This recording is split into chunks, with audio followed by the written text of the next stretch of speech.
اے پیغمبر صلی اللہ علیہ وسلم، لوگوں سے کہہ دو کہ اگر تم اللہ کو دوست رکھتے ہو تو میری پیروی کرو، اللہ بھی تمہیں دوست رکھے گا اور تمہارے گناہ معاف کر دے گا، اور اللہ بخشنے والا مہربان ہے۔ کہہ دو کہ اللہ اور اس کے رسول کا حکم مانو، بس اگر وہ نہ مانے تو اللہ بھی کافروں کو دوست نہیں رکھتا۔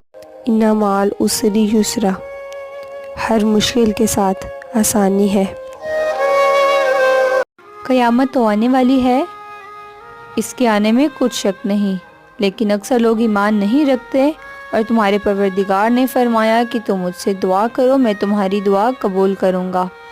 جو لوگ میری عبادت سے از گاہ تکبر کتراتے ہیں، عنقریب جہنم میں ذلیل ہو کے داخل ہوں گے۔ اللہ ہی تو ہے جس نے تمہارے لیے رات بنائی کہ اس میں آرام کرو، اور دن کو روشن بنایا کہ اس میں کام کرو۔ بے شک اللہ لوگوں پر فضل کرنے والا ہے، لیکن اکثر لوگ شکر نہیں۔ سب طرح کی تعریف اللہ ہی کے لیے ہے، جو تمام مخلوقات کا پروردگار ہے، بڑا مہربان، نہایت رحم والا، انصاف کے دن کا حاکم۔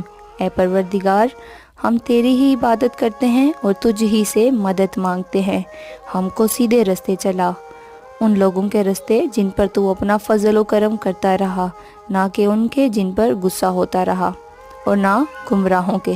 اور اس سے بڑھ کے ظالم کون، جو اللہ کی مسجدوں میں اللہ کے نام کا ذکر کیے جانے کو منع کرے اور ان کی ویرانی کے لیے کوشش کرے۔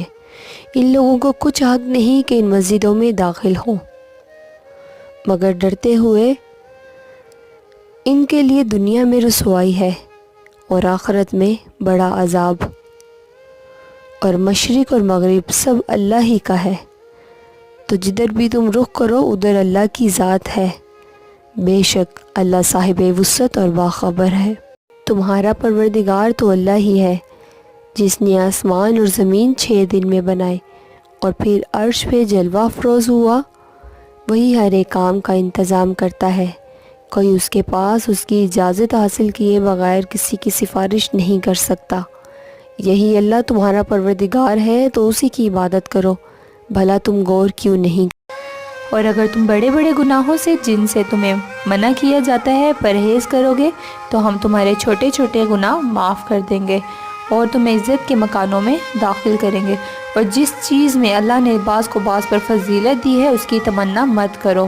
مردوں کو ان کاموں کا ثواب ہے جو انہوں نے کیے، اور عورتوں کو ان کاموں کا ثواب ہے جو انہوں نے کیے، اور اللہ سے اس کا فضل و کرم مانگتے رہو، کچھ شک نہیں کہ اللہ ہر چیز سے واقف ہے۔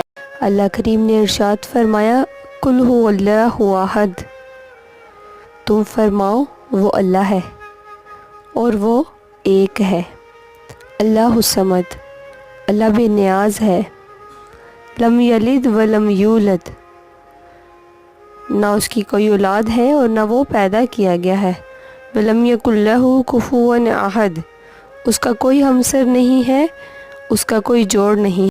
اللہ انہی لوگوں کی توبہ قبول فرماتا ہے جو نادانی سے بری حرکت کر بیٹھتے ہیں پھر جلد توبہ کر لیتے ہیں، بس ایسے لوگوں پر اللہ توجہ کرتا ہے اور وہ سب کچھ جاننے والا، حکمت والا ہے۔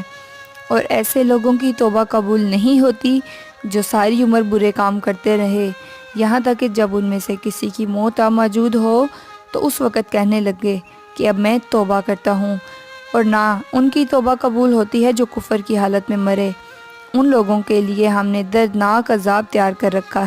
اور ہم نے قرآن کو سمجھنے کے لیے آسان کر دیا ہے، تو کوئی ہے کہ سوچے سمجھے، اور یہ کسی شیطان مردود کا کلام نہیں ہے، پھر تم لوگ کدھر جا رہے ہو؟ یہ قرآن تو تمام جہانوں کے لیے نصیحت ہے، یعنی اس کے لیے جو تم میں سے سیدھی راہ چلنا چاہے، اور تم لوگ کچھ بھی نہیں چاہ سکتے مگر وہی جو اللہ رب العالمین